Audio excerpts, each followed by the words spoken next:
Meus irmãos e minhas irmãs, paz e bem. Depois de nós termos percorrido 11 capítulos do livro do Gênesis, a pré-história da salvação, termos nos encontrado com tantos dos nossos pais, com os limites deles, com a história de falência de diversos personagens, mas sobretudo a história de salvação, aonde Deus reafirma constantemente o seu amor, a sua opção, a sua misericórdia para com esta humanidade, independentemente da sua infidelidade. Nós temos hoje, na primeira leitura, um texto da carta aos Hebreus, aonde o autor faz um resumo, como uma conclusão do que nós ouvimos nesses capítulos do livro do Gênesis. E Jesus, depois desse momento tensos que nós vivemos nos últimos evangelhos, ele vai chamar 3 discípulos para irem com ele naquele monte que a tradição chama de Tabor, para ali ele viver uma experiência mística de transfiguração, para encorajar esses discípulos, para que eles assumam a tarefa de encorajar os outros, para dizer: vale a pena seguir e escutar esse Senhor. Escutamos. Irmãos, a fé é o modo de já possuir o que ainda se espera. O texto faz um elogio da fé dos nossos primeiros pais. Recordemos-nos que nós ouvimos já esse texto, a carta aos Hebreus, por semanas, no início do tempo ferial, do tempo comum. Foi o primeiro livro que nós ouvimos. Então nós estamos repetindo essa leitura para chegar a uma conclusão do que ouvimos do livro do Gênesis. A fé, a convicção acerca de realidades que não se veem. A fé, nos disse a carta aos Hebreus, todos estes personagens acreditaram em uma promessa de Deus que eles não viram realizadas, que se realizou para gerações futuras, sobretudo no Cristo, mas morreram acreditando, porque não foram imediatistas. Foi a fé que valeu aos antepassados um bom testemunho. Foi pela fé que compreenderam que o universo foi organizado pela palavra de Deus, que Deus é criador, que criou com a força da sua palavra. E agora vai nos apresentar na leitura de hoje apenas 3 exemplos. Abel, que nós já o encontramos, que foi eliminado por seu irmão Caim. Foi pela fé que Abel ofereceu a Deus um sacrifício que foi agradável e não o de Caim. Lembram que quando nós líamos isso, eu dizia, no livro do Gênesis nós não temos uma resposta para o fato de que Deus se agradou dos sacrifícios de Abel. Mas aqui, na carta aos Hebreus, vai dizer, porque ele tinha fé. E Deus conhece os corações. Então sabia da fé que tinha Abel e que não tinha Caim. Graças a ela, mesmo depois de morto, Abel ainda fala. O seu sangue clama na terra. Assim vai dizer Deus a Caim. Enoque foi arrebatado. É aquele patriarca que não morreu, mas foi arrebatado e não mais foi encontrado, que não passa pela experiência da morte. Antes de ser arrebatado, porém, recebeu o testemunho de que foi agradável a Deus. Ora, sem a fé é impossível ser-lhe agradável. Então ele fala, se Deus disse a Enoque que ele foi agradável a Deus, é porque ele tinha fé, que ninguém pode ser agradável a Deus sem a fé. Foi pela fé que Noé levou a sério o oráculo e construiu uma arca para salvar sua família. Dizíamos isso na história de Noé. Precisava de fé para se dar ao trabalho de em uma semana fazer uma arca, encher uma arca baseada em quê? Na palavra de Deus. Pela fé que se separou do mundo, tornando-se herdeiro da justiça que se obtém pela fé. Mas esta fé baseada em quê? Na palavra de Deus.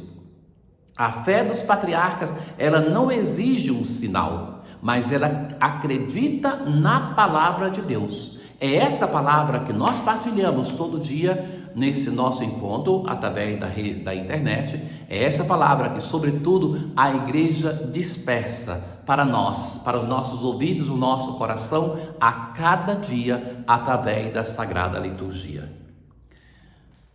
No Salmo de hoje, o Salmo 144, todos os dias haverei de bendizer-vos, hei de louvar o vosso nome para sempre. Uma idade contra outra vossas obras, há o nosso dever de anunciar para as novas gerações, e publica os vossos feitos poderosos. Que vossas obras, ó Senhor, vos glorifiquem, e os vossos santos com louvores vos bendigam. Na aclamação ao Evangelho de hoje, abriram-se os céus e fez-se ouvir a voz do Pai. Eis meu Filho muito amado, escutai todos vós. Naquele tempo, Jesus toma consigo 3 dos seus discípulos, Pedro, Tiago e João. São esses mesmos discípulos que vão estar presentes naquela ressurreição da filha de Jairo, que vão estar presentes no Getsemane. Então Jesus tem multidões, às vezes são 72, muitos momentos são 12, mas em alguns momentos são só esses 3. Então esta é a pedagogia do mestre, do líder Jesus. A função desses 3 discípulos de passarem por essa experiência, uma experiência mística determinante, aonde Jesus é apresentado como aquele que deve ser escutado. Não mais se deve escutar Moisés e Elias. Eles aparecem para entregar o bastão a Jesus. É ele agora que deve ser escutado. Esses discípulos, mesmo tendo a obrigação de não falarem disso para ninguém, eles vão cumprir uma missão determinante, que é aquela de encorajar os outros, discípulos, para que eles então possam ter a força de perseverar, porque nesse momento eles estão desanimados. Jesus levou-os para uma alta montanha. A montanha é sempre o símbolo do encontro com Deus. E transfigurou-se diante deles. O que é transfigurar-se? Difícil de dizer. Encheu-se de luz, parece. Jesus se torna-se transparente. Então, Marcos vai fazer esse comentário, que suas roupas ficaram tão brilhantes, tão brancas, que nenhuma lavadeira sobre a terra poderia alvejar. É um modo de transmitir isso que ele está vendo. Nós talvez usaríamos a imagem de uma lâmpada elétrica, mas ele não podia usar isso. Então, ele vai usar esta imagem para buscar transmitir para quem não estava naquele momento. Apareceram-lhe Elias e Moisés, é o símbolo da lei e dos profetas. Então, Moisés, aquele que no alto do monte faz a aliança do povo de Israel com Deus, Elias é o símbolo da profecia. Ora, o Evangelho de Lucas vai dizer que eles falavam sobre a sua passagem, porque Elias e Moisés são mestres em passagem, no sofrimento, o êxodo no deserto, 40 anos com Moisés, mas os 40 dias também de sofrimento de Elias, fugido de Jezabel. Então, conversam sobre esse tema, assim vai nos transmitir Lucas. Marcos não fala qual o tema. Pedro então vai dizer: mestre, é bom ficarmos aqui, vamos fazer 3 tendas, uma para ti, outra para Moisés e outra para Elias. Ora, qual é o erro dessa expressão de Pedro? Não é tanto somente a comodidade de ficar lá, mas é aquilo de não perceber que Jesus não é igual a Moisés e a Elias. Não é o caso de fazer 3 tendas, mas se fosse para fazer, era uma só, era só para Jesus.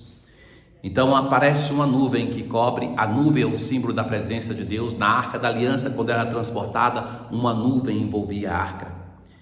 E da nuvem vem uma voz: este é meu filho amado, escutai o que ele diz. A mensagem é para os discípulos, no batismo é para Jesus.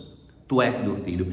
Agora é para os discípulos. Eles já ouviram que Jesus é o Messias, agora que é o filho amado. Antes foi Pedro que falou, agora é a voz vindo do céu, é o Pai que fala. E depois disso não viram mais ninguém. Desaparece Elias e Moisés, porque não precisa mais deles. Eles eram aqueles que prepararam o povo para acolher o Messias. O Messias chegou. Jesus obriga-os a um silêncio. E eles então comentavam: o que quer dizer ressuscitar dos mortos? Eles não compreendiam. E vão perguntar: por que os mestres da lei dizem que antes deve vir Elias? E Jesus vai dizer: de fato deve vir para colocar tudo em ordem. Elias já veio e fizeram com ele tudo o que quiseram. Este Elias é João Batista, aquele que veio para indicar o Salvador.